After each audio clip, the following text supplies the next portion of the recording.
All right, next up we got what has to be kind of just the most opposite pools of the UFC in Jim Miller and Nikolas Motta.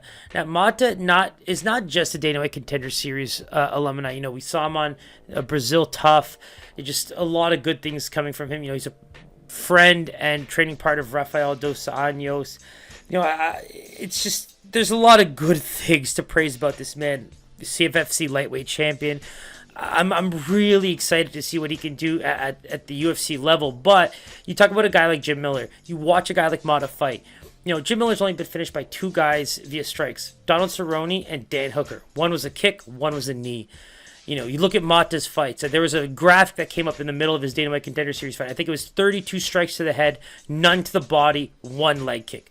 So for me, I read that and I see, okay, so great boxer, absolutely phenomenal boxer. I think that, you know, his tight guard and the way he throws that left hook, for me, there's a lot of fear. There's a lot of power coming from the other side. But there's a big thing that I do want to mention here, and that's with Jim Miller. I think that when you look at the way he fights in the first round, yeah, he could take some damage. Yeah, he might get rocked, but again, only been finished via strikes by those two guys. He's got a very tight guard as well. He likes to use his boxing, but again, how good of a grappler is Motta? That's going to be the biggest thing in this fight, because I truly believe these guys like to fight in that pocket really close, but if Jim Miller wants to shoot, he's going to shoot. And in that close vicinity, we've seen Jim Miller really be able to wrap up bodies pretty quickly, get the fight to the ground, use the fence, start to look for submissions, even maybe some ground and pound. That's the old school fighter. That's the old school mentality that Jim Miller comes from. And I think that's what we're going to see a lot of if this fight does not stay standing. The big thing for Motta is he going to be able to avoid the takedowns as well as he did on the Dana White Contender Series? Because for me, if this fight is just in the pocket, constant boxing,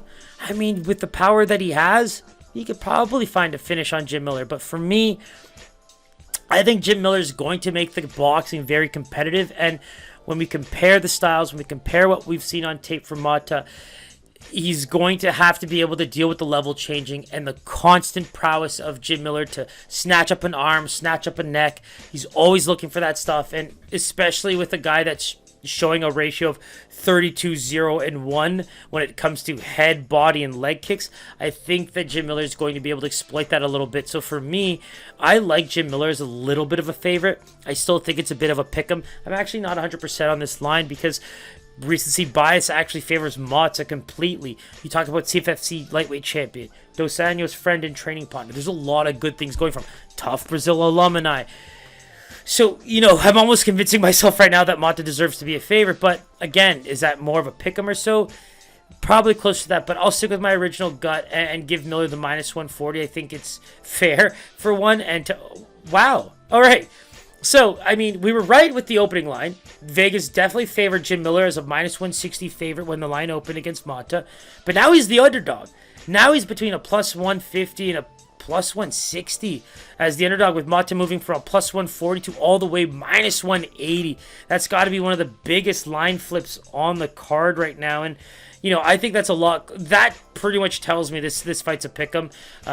Vegas is basically riding the money coming in on Motta, but I don't think that's enough for me to completely bounce off of Jim Miller based on that minus 160 line. Fight's obviously very close, but again, I think that there's an opportunity here for both guys to showcase their striking skills, but Jim Miller might be able to sneak in a submission the way that Jim Miller loves to do. So stay tuned for that one.